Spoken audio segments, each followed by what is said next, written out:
পালিয়ে বিয়ে করলে কিন্তু মেয়ের মা বাবা ছেলের বিরুদ্ধে ধর্ষণের মামলা দায়ের করে থাকে বেশিরভাগ ক্ষেত্রে। এই যে মিথ্যা মামলা দায়ের হলো ছেলের বিরুদ্ধে, এক্ষেত্রে আপনারা যারা পালিয়ে বিয়ে করছেন, যাদের ভালোবাসা মেনে নিচ্ছে না মা বাবা এবং এই জন্য পালিয়ে বিয়ে করছেন, পালিয়ে বিয়ে করাটা কিন্তু আমরা সবাই সাপোর্ট করি না, কিন্তু এই সমাজে পালিয়ে বিয়ে করতে যারা বাধ্য হয় তাদের বিরুদ্ধে কিন্তু বেশিরভাগ ক্ষেত্রে মেয়ের মা বাবা নারী নির্যাতনের, ধর্ষণের মামলা দিয়ে থাকে। এখন এই ক্ষেত্রে এই ধরনের মিথ্যা মামলার হাত থেকে যদি আপনারা বাঁচতে চান তাহলে অবশ্যই কোর্ট ম্যারেজ বা এফিডেভিট করতে হবে। এটার কোনো অন্য কোনো যুক্তি এখানে নেই, বিকল্প কিছু নেই এই কোর্ট ম্যারেজ বা এফিডেভিটের।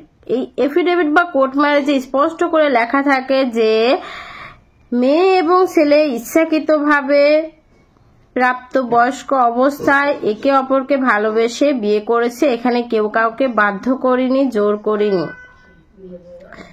এই এফিডেভিটের মাধ্যমে আপনি কিন্তু আদালতকে বোঝাতে সম্মত হবেন যে আপনি ওই মেয়েকে ধর্ষণ করেননি।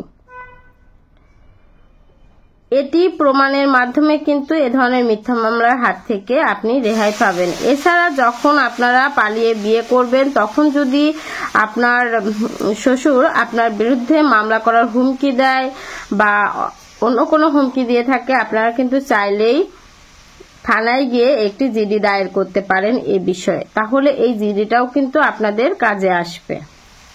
তবে সবথেকে বেশি কাজে আসবে কোর্ট ম্যারেজটা বা এফিডেভিটটি।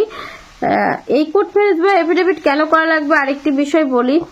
যখন বেশিরভাগ ক্ষেত্রে পালিয়ে আপনারা বিয়ে করে থাকেন তখন মেয়ের মা বাবা কিন্তু মেয়েকে খুঁজে পায়, খুঁজে পাওয়ার পর মেয়েকে কিন্তু বাড়ি নিয়ে যে বাসায় নিয়ে যে এমন ভাবে শাসন করে যে মেয়ে কিন্তু আদালতে যে আপনার বিপক্ষে কথা বলার মতো সম্মত হয়। এবং যখন মেয়ে বিপক্ষে যে আপনার বিপক্ষে যে কথা বলে আদালতে যে হ্যাঁ আমাকে জোর করে বিয়ে করা হয়েছে, আমি আসলে তাকে স্বেচ্ছাকৃতভাবে বিয়ে করিনি, হ্যাঁ, তখন কিন্তু আপনার যে এফিডেভিট রয়েছে বা কোর্ট ম্যারেজ রয়েছে সেটি দিয়ে আপনি স্পষ্টভাবে প্রমাণ করতে পারবেন যে হ্যাঁ সে যে সাক্ষ্য দিয়েছে সেই সাক্ষ্যটা হচ্ছে মিথ্যা, ভিত্তিহীন, বানোয়াট।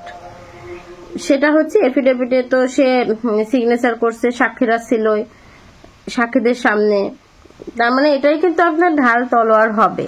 আপনি যাকে ভালোবেসে বিয়ে করছেন যে সে যে সবসময় আপনার পক্ষেই সাক্ষী দেবে, আপনার পক্ষেই থাকবে, এটা ভাবার কোনো কারণ নেই। কারণ আমরা কিন্তু আদালতে দেখি বেশিরভাগ ক্ষেত্রে মেয়েরা যখন পালিয়ে বিয়ে করে তখন বাবারা যখন আবার তাকে কাছে পায় তখন শাসন করে এমন একটা অবস্থায় আনে যে আপনার বিপক্ষে সে চলে যায়, ইভেন আপনাকে ডিভোর্স দিতেও প্রস্তুত থাকে আর আপনার বিরুদ্ধে যে মামলায় আইনি প্রক্রিয়ায় লড়ে।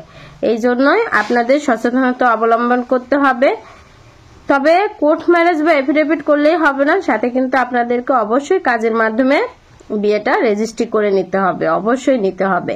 আর বিয়ের ক্ষেত্রে কিন্তু বয়সটা কখনোই স্কুলে কত দেওয়া হয়েছে কেমন কি সেটা না, বয়সটা ডিপেন্ডস করবে অবশ্যই আপনার এনআইডি কার্ডের উপর বা জন্ম নিবন্ধনে যে বয়সটা দেওয়া হয়েছে সেই বয়সটাকে কাউন্ট করা হবে। আমি ঢাকা জজ কোর্টের একজন আইনজীবী, নিয়মিত প্র্যাকটিস করছি। যারা আমার সঙ্গে যোগাযোগ করতে চাচ্ছেন তারা স্ক্রিনে দেওয়া নাম্বারে আমার সঙ্গে যোগাযোগ করলেই হবে। ভালো থাকবেন। আসসালামু আলাইকুম।